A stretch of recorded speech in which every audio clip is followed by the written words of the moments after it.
Getting asked a lot lately about these GLP-1 diabetes drugs that are being used off-label for weight loss.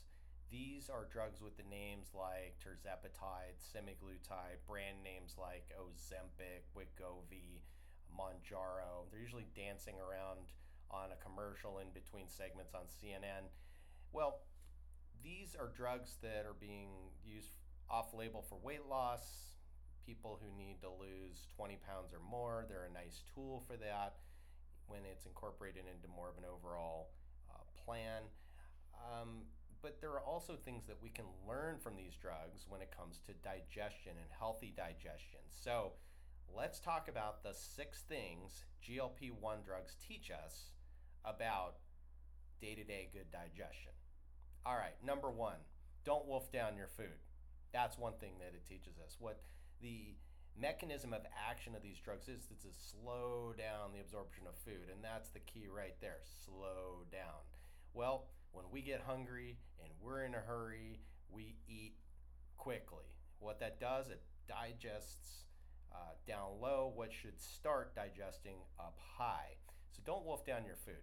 We need to break it down in the mouth, and that means slowing down and chewing the food.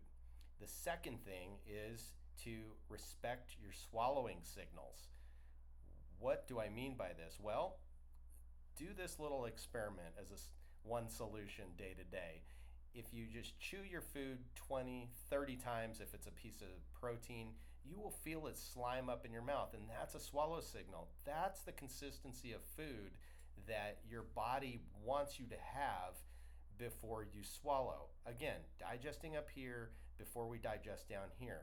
If we skip that process, now we're hitting everything down low and expending a lot more energy digesting food. So respect that slimy swallowing signal when you are chewing your food. Just do the experiment one time. Chew food 20 times and you'll feel it slime up. That's a consistency. You will also get a little anxious after a few chews and realize how fast you actually are going. The other signal that we have to respect is number 3, and that is to respect your satiety signals. What is satiety? That's our fullness. There are certain processes in the body like peeing and pooping and eating that we can actually override with our brains. We have a stop sign. The body says, hey, we've had enough, we're going to stop eating. Well, GLP-1 meds upregulate those signals. They make us feel full sooner. So do the same. Listen to your body when you're full. The solution is stop eating. I know that sounds simple, but if you stop eating at that point, you will not be as bloated. You will not feel as bad.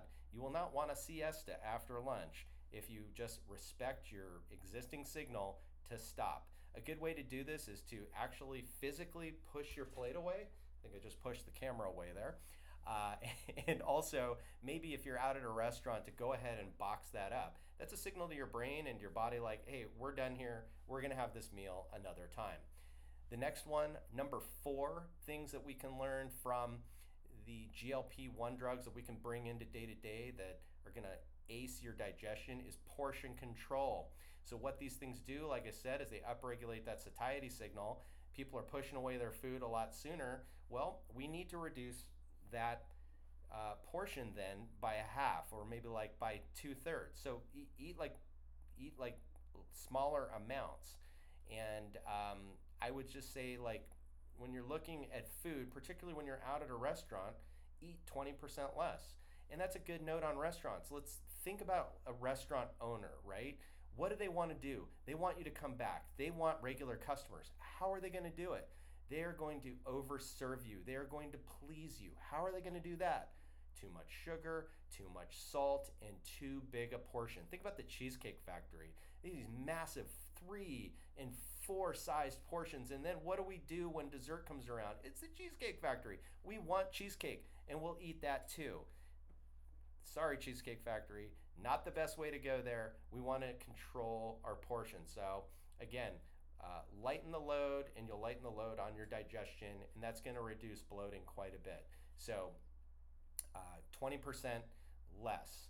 One way to do that, when things are on your fork, shovel a little bit off your fork, or shovel about half of what's on your fork off of the fork. Just scoot it off. I was doing this the other day. I was having some rice with a meal. Just kind of scooch it off, and that way you're eating a little bit less.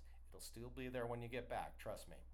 Number 5 thing that we can learn from GLP-1 agonist drugs about how we can digest better day to day, or how to do a little bit better with our food intake, is to prioritize protein.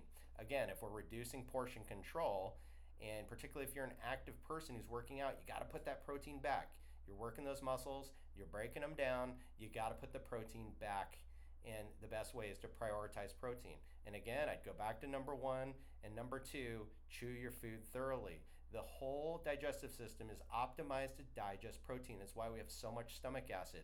We take big steaks and boil them down into little bitty bits of slime. Those get pulled apart for nutrients, and we need to get lots of protein in, and that's very important. Now, if you're going to be full a lot quicker, protein is satiating.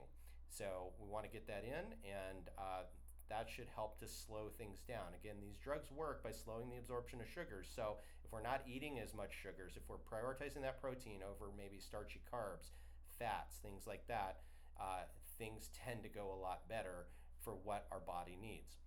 The other thing, number 6 that we can do to help our digestion, that we can learn from GLP-1 drugs, is to sensitize our body to insulin.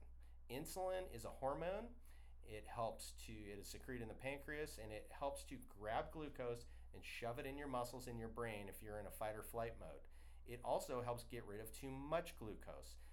Most of the time for us in 2024, that fight or flight mode comes with us just sitting around. We're not running from anything. That stuff is not getting shoved anywhere, so we have too much. Insulin grabs it and puts it down the right pipe to make sure there's not too much around. Well, if we are doing too much sitting, if we are not sensitized to insulin, if we are courting metabolic syndrome and diabetes type 2 and actually need these drugs for what they're designed, what can we do before that to sensitize our bodies to insulin? And the solution there is to move more. You got to move around. Doesn't mean you have to go to the gym and lift 300 pounds. It means that you just have to be moving on a regular basis. This is as easy as walking around the block. It's as easy as going for a little walk after you have a meal. You can even take meetings as a walking meeting. And then there is your kind of pre-programmed exercise. That all helps too, particularly weightlifting. So move around a little bit more. This sensitizes your muscles and your receptors to insulin, and it makes for a slower and better absorption of glucose. The more you can sensitize it to insulin, the more the body can get rid of that excess glucose, the more it's not hanging around developing fat and making you sluggish. So those are it today. Those are the 6 things that GLP-1 drugs can teach us about optimizing digestion without even having to take the drugs themselves. Until next time, it's Dr. Wool. Fix your gut, solve your health.